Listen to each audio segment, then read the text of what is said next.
Most valuable players in is IPL session. তো আমরা আজকের এই ভিডিওর জরিয়ে দেখবো টাটা আইপিএল কোন কোন সেশনে কোন কোন প্লেয়ার সবচেয়ে বেশি ভ্যালুয়েবল।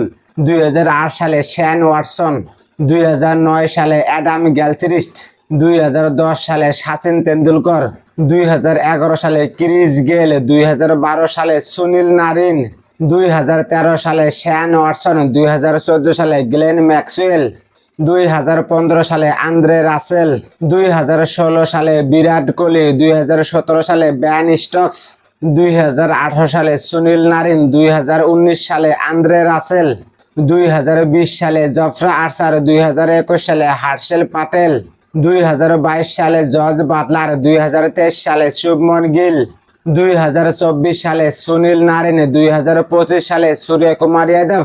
তো ফাইনালি 2026 সালে tata IPL most valuable player হলো ভাইভব সূর্যবংশী।